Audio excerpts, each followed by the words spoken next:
திருப்பூர் மாவட்டம் காங்கேயம் அருகே உள்ள பூவநல்லூர் கிராமத்தில் 8 ஏக்கர் விவசாய நிலத்தில் ஏபிடி அக்ரோ ஃபுட்ஸ் எனும் தனியார் நிறுவனம் 2 லட்சம் முட்டை கோழிகளுடன் புதிய கோழிப்பண்ணை அமைக்க திட்டமிட்டுள்ளது.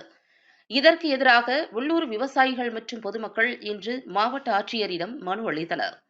மனுவில் கோழிப்பண்ணை அமைக்க எந்த கட்டிட அனுமதியும் பெறப்படவில்லை, பொதுமக்களிடம் கருத்து கேட்கப்படவில்லை, திட்டம் அமைக்கப்படும் இடம் பூவநல்லூர் மற்றும் வேலாயுதம்பாளையம் சாலைகளை இணைக்கும் ஊரக சாலைக்கு அருகில் உள்ளது. மேலும் அங்கு பண்ணை குட்டை, ஆழ்துளை கிணறு மற்றும் தடுப்பணை ஆகியவை 60 மீட்டருக்குள்ளாகவே உள்ளன.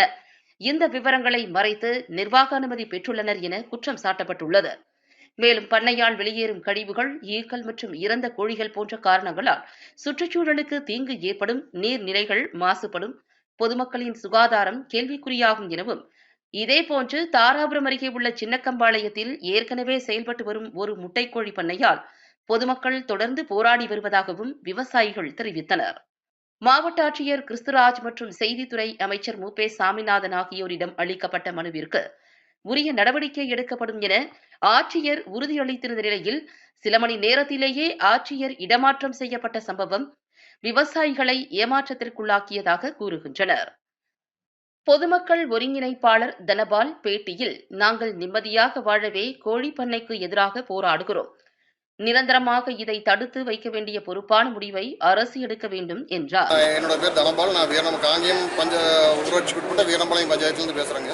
இப்போ நம்ம பகுதியில் பார்த்தீங்கன்னா பூவநல்லூர் அப்படிங்கிறத நம்ம ஊர், அதாவது கிராமம்னு வச்சுக்கோங்களேன். அங்கே பார்த்தீங்கன்னா ஒரு 2 லட்சம் கோழிகள் அளவில் ஒரு முட்டைக்கோழி பண்ணை ஒரு பெரிய அளவில் ஆரம்பிக்கிறாங்க.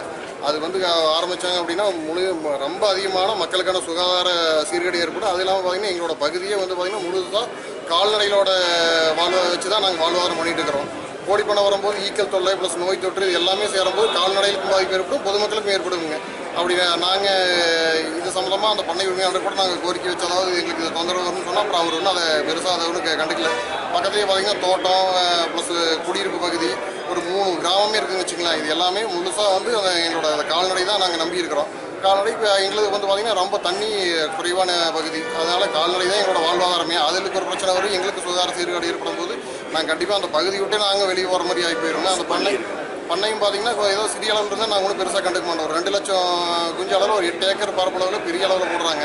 முட்டைக்கோழி பண்ணைங்கிறது எல்லாத்துக்குமே தெரியும். முட்டைக்கோழி பண்ணை வந்தாவே ஈக்கள் தொல்லை அதிகமாக இருக்கும். இப்போ நம்ம பகுதிக்கு அருகில் பார்த்தீங்கன்னா தாராபுரத்தில் பார்த்தீங்கன்னா இதே மாதிரி ஒரு முட்டைக்கோழி பண்ணை ஆரம்பித்து அங்கே ஒரு 2 வருஷமாக மக்கள் போராடிட்டு வர்றாங்க. ஏன்னா அதை ஈக்கள் தொல்லையினால் கால்நடைகளுக்கு ஏற்பட்ட நோய் தொற்று ஏற்படுது.